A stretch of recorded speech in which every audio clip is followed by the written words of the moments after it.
بسم اللہ الرحمن الرحیم۔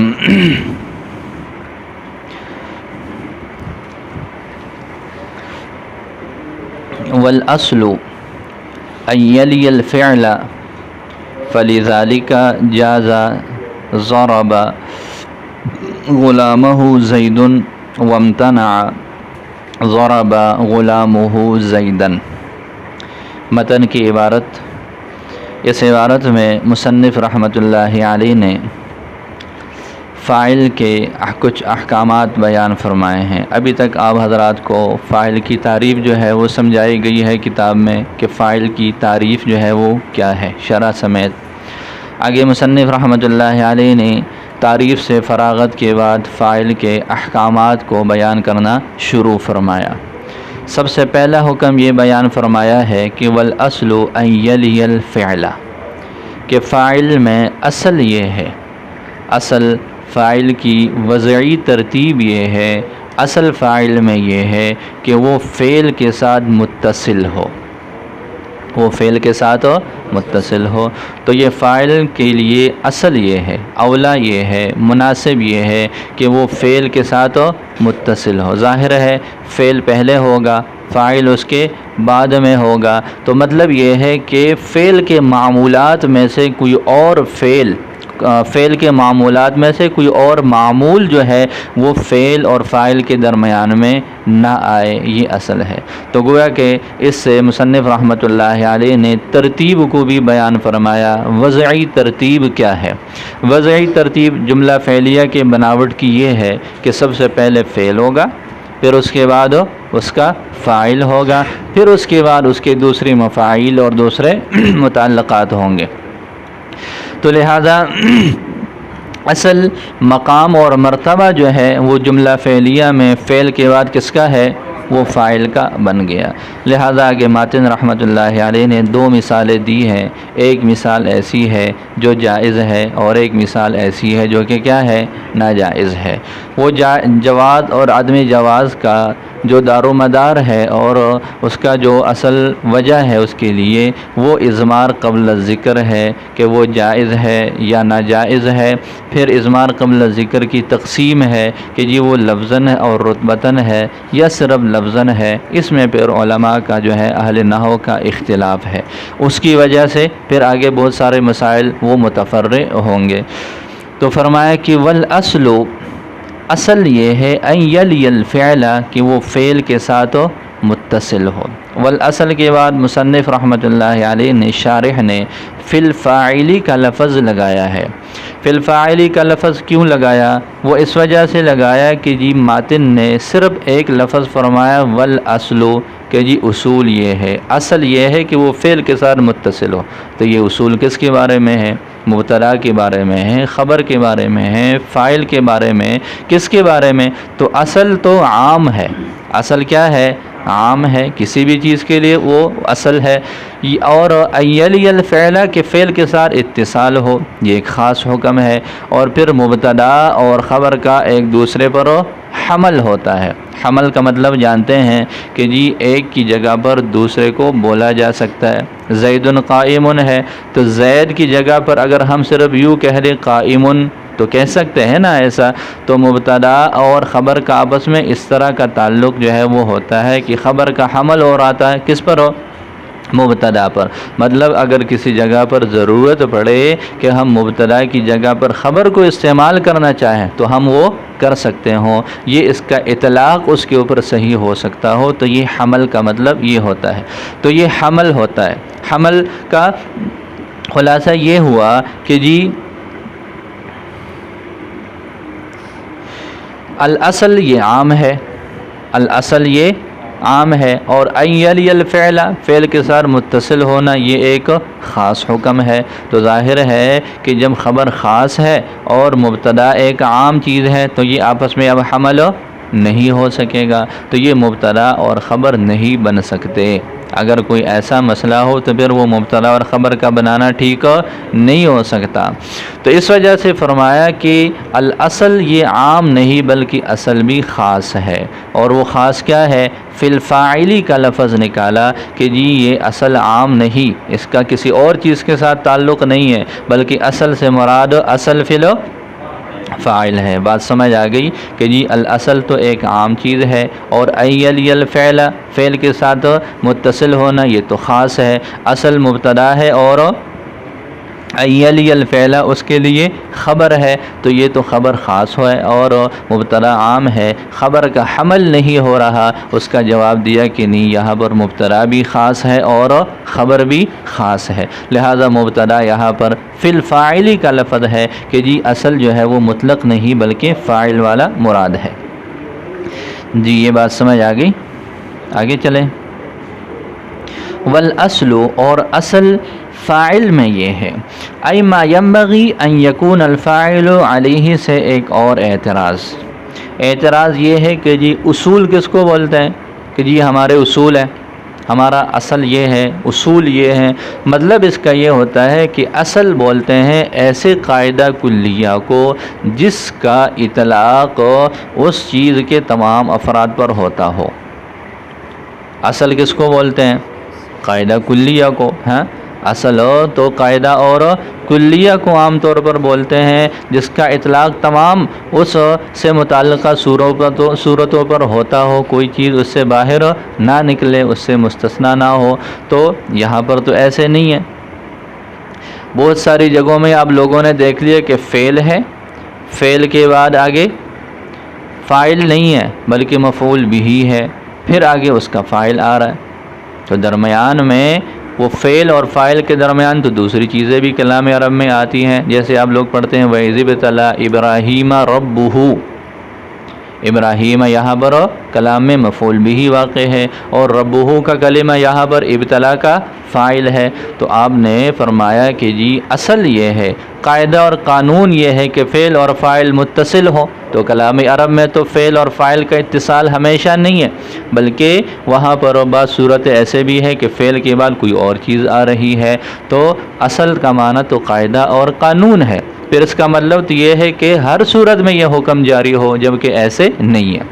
جواب اس کا دیا ہے کہ ای ما ینبغی ان یکون الفاعل علیہ، کہ اصل کا جو معنی ہے وہ کئی ہیں۔ ایک تو یہی ہے کہ ایک مستقل ایک قاعدہ ہو اور قانون ہو، دوسرا اس کا معنی دلیل بھی آتا ہے۔ اصل کا معنی ایک کیا ہے؟ دلیل بھی ہے، اور اصل کا ایک تیسرا معنی ہے جو اولا ہے۔ کیا ہے؟ اولا ہونا، مناسب ہونا۔ تو یہاں پر الاصل سے مراد اس کا مناسب والا معنی مراد ہے کہ جی مناسب یہ ہے، وہ مناسب یہ ہے، اولا یہ ہے کہ فعل اور فاعل آپس میں ایک دوسرے کے ساتھ متصل ہو۔ تو اصل یہاں پر قاعدہ اور کلیہ کے معنی میں نہیں ہے، لہذا نتیجہ کیا نکلے گا؟ نتیجہ یہ نکلے گا کہ اگر کسی جگہ پر فعل اور فاعل متصل نہ بھی ہو پھر بھی کوئی حرج والی بات نہیں۔ یہاں بہتر یہ ہے، مناسب یہ ہے کہ کیا ہو، وہ آپس میں ایک دوسرے کے ساتھ ملے ہوئے ہو۔ اِلَّمْ يَمْنَعْ مَانِعٌ، اگر کوئی معنی منع نہ کرے، اِلَّمْ يَمْنَعْ مَانِعٌ، اگر کوئی معنی منع نہ کرے۔ یہ اس پر ایک اور اعتراض ہے۔ اعتراض یہ ہے کہ آپ لوگوں نے کہا کہ یہاں پر اصل اولا اور مناسب کے معنی میں ہے، تو اولا اور مناسب کا مطلب یہ ہے کیا ہے کہ جی پہلے ایک چیز جائز ہوگی، پھر جا کر اس سے اگلا درجہ کیا ہے کہ وہ اولا ہے، پھر اس کے بعد آگے جا کر ہم وجوب تک پہنچ جاتے ہیں کہ پہلے ایک چیز کا مباح ہونا ہوتا ہے، جائز ہونا ہوتا ہے، پھر اس کا جو ہے وہ مندوب ہونا آ جاتا ہے کہ جی اچھی بات ہے، بہتر یہ ہے کہ ایسے ہو۔ تو اولا کا مطلب تو یہ ہوا کہ کم از کم جائز ہونا ضروری ہے، کم از کم جائز ہونا ضروری ہے کہ جی جائز ہو۔ اب مسئلہ یہ ہے کہ بعض مرتبہ بعض صورتیں ایسی ہیں جہاں پر فعل اور فاعل کا اتصال وہ منع ہے، جہاں فعل اور فاعل کا اتصال کیا ہے؟ منع ہے، بلکہ ضروری ہے کہ فعل کے بعد مفعول بھی ہو، پھر اس کے بعد فاعل آ جائے۔ تو وہاں تو اگر ہم فعل اور فاعل کو اگر آپس میں جوڑیں گے تو ایک ناجائز کام کریں گے۔ سوال کی سمجھ آ گئی؟ سوال کیا ہوا؟ آپ نے کہا کہ جی اولا اور مناسب یہ ہے کہ فعل اور فاعل ملے ہوئے ہوں، اس کا مطلب تو یہ ہے کہ کم از کم جائز تو ہر جگہ پر ہوگا نا، ہے کہ فعل اور فاعل آپس میں ملے ہوئے ہوں، یہ جائز ہو، پھر آگے جا کر جو ہے وہ اولا اور مناسب تو اس کے بعد کی بات ہے۔ لیکن مسئلہ یہ ہے کہ بعض مرتبہ فعل اور فاعل کا آپس میں ملنا وہ کیا ہو جاتا ہے، وہ ناجائز ہو جاتا ہے، تو یہ تو آپ کے اس قاعدے کے بالکل خلاف والی بات ہے۔ تو آگے اس کا جواب دیا کہ اِلَّمْ يَمْنَعْ مَانِعٌ، اِلَّمْ يَمْنَعْ مانع، کہ جی اگر کوئی منع کرے تو پھر یہ اتصال جواز کی شکل میں بھی باقی نہیں رہتا۔ آپ آگے پڑھیں گے یہ مسائل آ رہے ہیں، بہت ساری جگہ ایسی ہیں کہ جی جہاں پر فاعل کو مفعول سے مقدم کرنا واجب ہے، کچھ صورت ایسی بھی ہے جہاں مفعول کو فاعل سے مقدم کرنا واجب ہے، جیسے ما ضرب عمرا الا زید، ما ضرب عمرا الا زید، اس مثال میں عمر کو مقدم کرنا جبکہ وہ مفعول بھی ہے فاعل سے، یہ ضروری ہے، ٹھیک؟ تو یہ حکم اس وقت ہے اولا ہونا، جائز ہونا، جب کوئی منع نہ کرے۔ اگر کوئی مجبوری ہو، کوئی منع کرنے والی کوئی چیز ہو تو پھر یہ جواز والی صورت بھی باقی نہیں رہتی۔ دیکھیں تو اصل فاعل میں یہ ہے، یعنی وہ حالت ایما ینبغی ان یکون الفاعل علیہ، یعنی وہ حالت جس پر فاعل کا ہونا وہ مناسب اور اولا ہے۔ ان لم یمنع مانع، اگر کوئی منع نہ کرے، ان یلی الفعل، کہ وہ فعل کے ساتھ متصل ہو، ان یلی الفعل اگلے متن میں کیا ہے کہ وہ فعل کے ساتھ متصل ہو۔ اب اس پر اعتراض یہ ہے، آپ لوگ پہلے پڑھ چکے ہیں کہ فاعل فعل کا بھی ہوتا ہے، شبہ فعل کا بھی ہوتا ہے۔ فاعل کا تعلق کتنی چیزوں سے ہے؟ دو چیزوں سے، فعل سے بھی اور شبہ فعل سے بھی۔ تو یہاں تو صرف فعل کو ذکر کیا، جبکہ حکم تو شبہ فعل کے لیے بھی ہے کہ اس کے ساتھ بھی اس کے فاعل کا ہونا یہ اولا اور مناسب ہے۔ تو ان یلی الفعل میں اس حکم کو خاص کیا فعل کے ساتھ، جبکہ جیسے فعل کا فاعل اس کے ساتھ متصل ہونا چاہیے ویسے ہی شبہ فعل کا فاعل بھی اس کے ساتھ متصل ہونا چاہیے۔ اس کا جواب دیا کہ جی المسند الیہ، یہاں الفعل سے مراد مسند ہے۔ فعل سے مراد کیا ہے؟ مسند ہے، جس چیز کا اسم کی طرف اور فاعل کی طرف جو ہے وہ اسناد ہو رہا ہو۔ الفعل سے مراد وہ ساری چیزیں ہیں جن کا اسناد ہو رہا ہو، کس کی طرف ہو؟ فاعل کی طرف۔ اب اس میں فعل بھی ہے، شبہ فعل بھی ہے۔ پھر الفعل کو کیوں ذکر کیا؟ اس لیے کہ اصل تو فعل ہی ہے، اصل ہو تو جملہ فعلیہ میں اصل کیا ہے؟ اصل تو فاعل کا تعلق کس سے ہے؟ وہ فعل سے ہے۔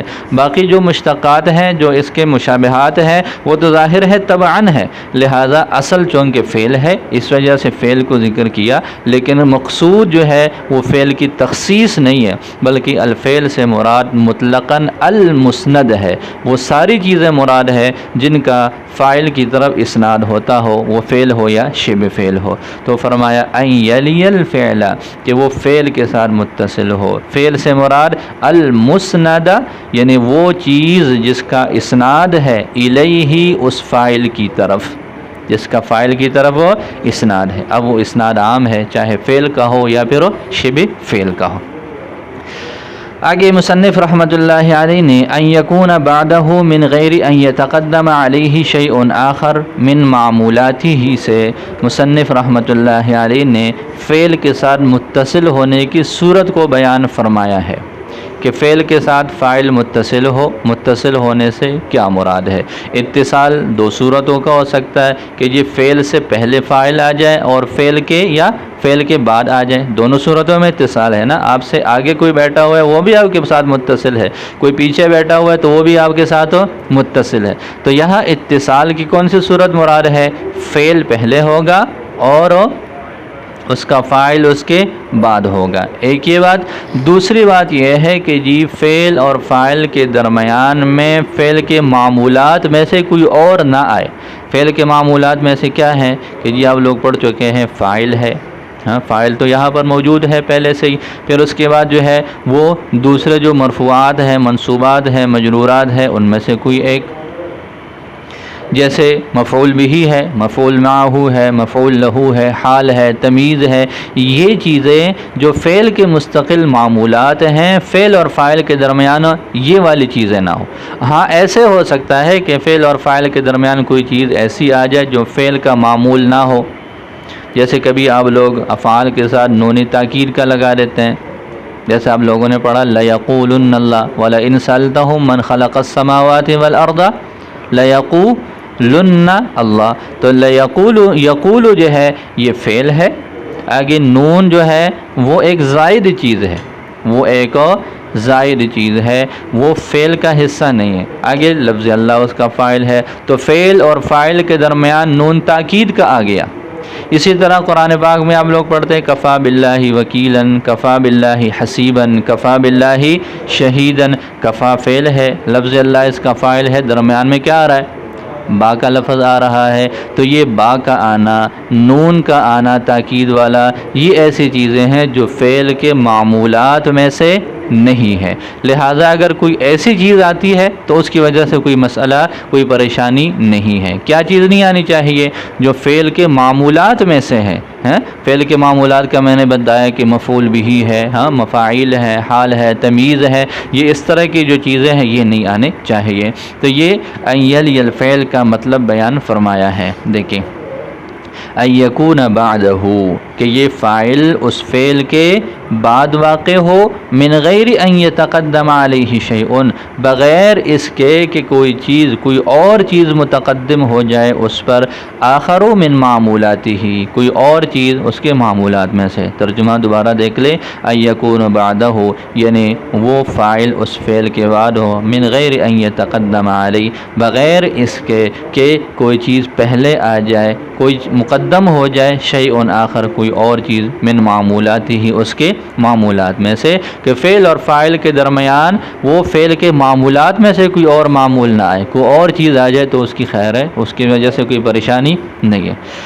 اب آگے مصنف رحمۃ اللہ علیہ نے وہ وجہ بیان فرمائی ہے کہ فعل اور فاعل کا ایک ساتھ ہونا کیوں ضروری ہے، یا ایک ساتھ ہونا کیوں اولا اور مناسب ہے۔ اس کی دلیل آگے ذکر کی ہے، لِأَنَّهُ كَالْجُزْءِ مِنَ الْفِعْلِ، اس لیے کہ یہ فعل کے لیے جز کی طرح ہے، لِأَنَّهُ اس لیے کہ یہ فاعل کالجزء جز کی طرح ہے، من الفعل فعل سے۔ تو اس عبارت کا مقصد کیا ہے؟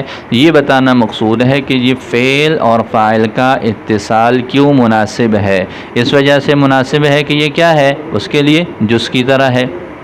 تو گویا کہ ایک منطقی سا جو ہے انہوں نے شکل بنا دی کہ جی فاعل فعل کے لیے جز کی طرح ہے، اور ہر وہ چیز جس کا کوئی جز ہو تو اس کے لیے اس کا اتصال ہوتا ہے۔ کل کے ساتھ جز کا اتصال ہوتا ہے کہ نہیں ہوتا؟ ہر جز کا کل کے ساتھ اتصال ہوتا ہے۔ دوبارہ سن لیں کہ یہ فاعل فعل کے لیے جز کی طرح ہے، اور ہر جز کا کل کے ساتھ اتصال ہوتا ہے، تو لہذا فاعل کا بھی فعل کے ساتھ اتصال ہوگا۔ تو یہ گویا کہ ایک جو ہے وہ دلیل ذکر کی ہے اس کے لیے، لِأَنَّهُ كَالْجُزْءِ مِنَ الْفِعْلِ، اس لیے کہ یہ فعل کے لیے جز کی طرح ہے۔ لشدت احتیاج الفعل علیہ سے مصنف رحمۃ اللہ علیہ نے یہ دلیل دی ہے کہ یہ فاعل فعل کا جز کیوں ہے، فعل کے لیے جز کی طرح کیوں ہے۔ لفظی دلیل بھی ہے اور معنوی دلیل بھی ہے، لفظی دلیل بھی ہے اور معنوی دلیل بھی ہے۔ لفظی دلیل اور معنوی دلیل کیا ہے؟ لشدت احتیاج الفعل الیہ میں معنوی دلیل ہے، کیا ہے؟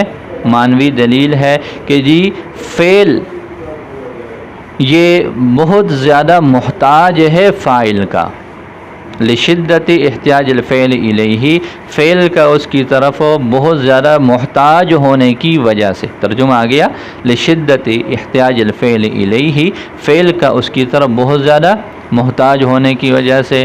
محتاجی کس چیز میں ہے فعل کا؟ فعل کی جو ہے وہ فاعل کی طرف فعل کی محتاجی کیا ہے؟ تو فرمایا کہ جی وجود کے اعتبار سے بھی اور تعقل کے اعتبار سے بھی۔ فعل کیا ہے؟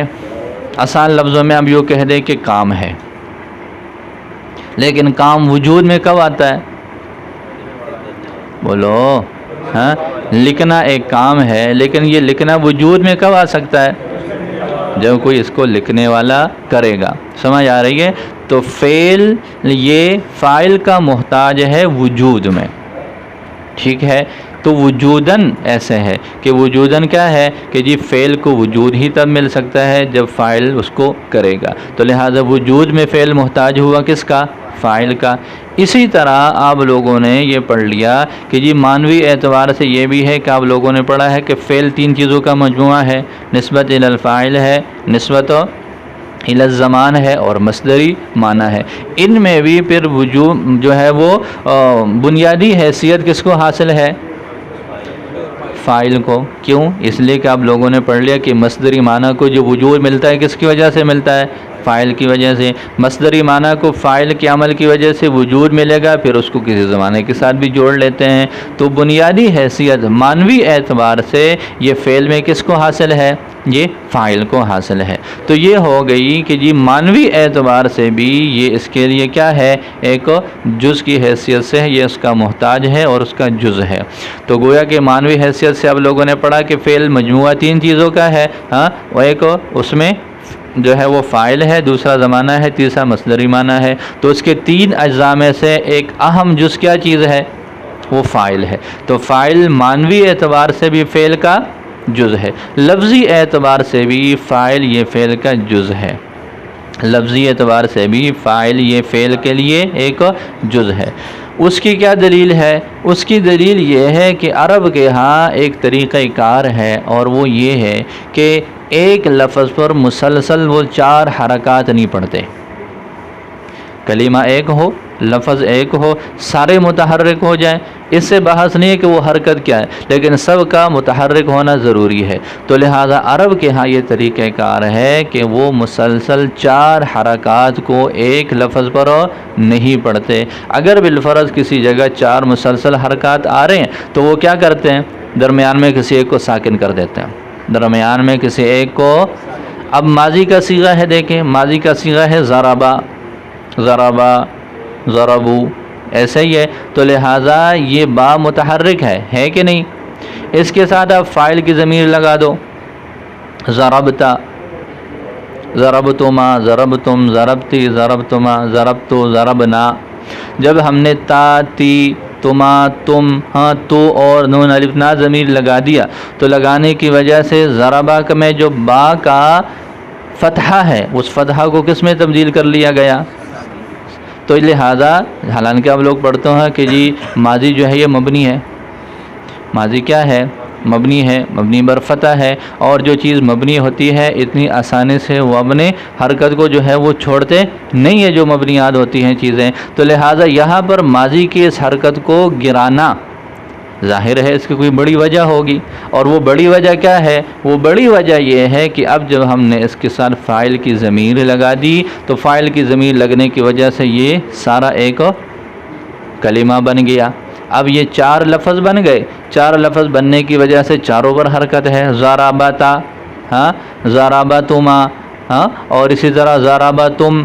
یہ اسی انداز سے تھا. تو لہٰذا جب یہ چار پانچ وہ حروف ایک ساتھ مل گئے اور ان میں سے پہلے والے چار حروف وہ مسلسل متحرک ہیں تو اس خرابی سے بچنے کے لیے انہوں نے کیا کر دیا؟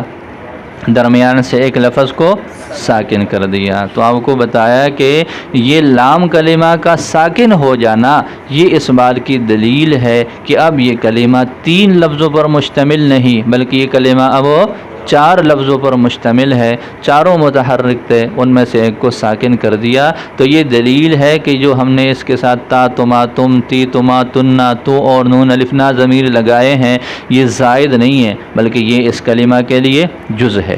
تو فاعل یہ فعل کا جز ہے، جز کی طرح ہے، جز ہے معنوی اعتبار سے بھی اور لفظی اعتبار سے بھی. تو لہٰذا یہ بات ثابت ہو گئی کہ فاعل یہ فعل کے لیے جز کی طرح ہے اور جو بھی جز ہو وہ کل کے ساتھ متصل ہوتا ہے. لہٰذا فاعل میں بھی اصل یہ ہے کہ وہ فعل کے ساتھ متصل ہو. دیکھیں وَيَدُلُّ لِشِدَّةِ احتیاج الفعل لِأَنَّهُ كَالْجُزْءِ مِنَ الفعل، اس لیے کہ فاعل فعل کے لیے جز کی طرح ہے. لِشِدَّةِ احتیاج الفعل الیہ، اس کی طرف فعل کا شدت سے محتاج ہونے کی وجہ سے.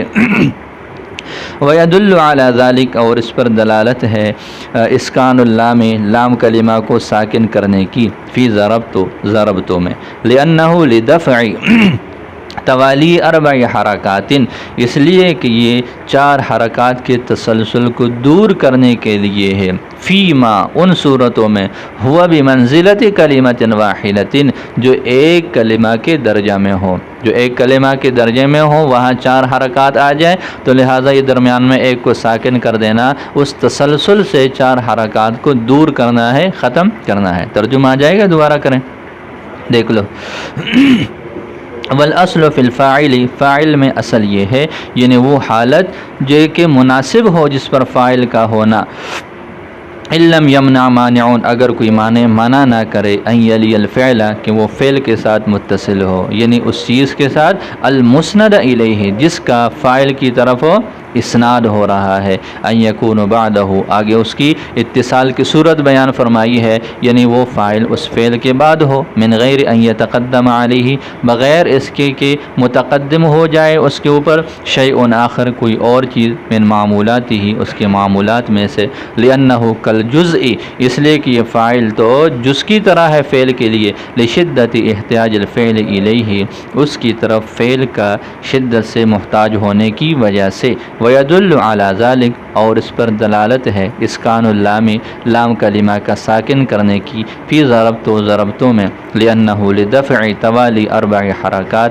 اس لیے کہ یہ 4 حرکتوں کے تسلسل کو دور کرنے کے لیے ہے، فیما ہوا ان صورتوں میں جو کہ بمنزلت کلمۃ واحدۃ، جو کہ بدرجہ ایک کلمہ کے ہیں، ایک کلمہ کے منزلہ میں ہیں۔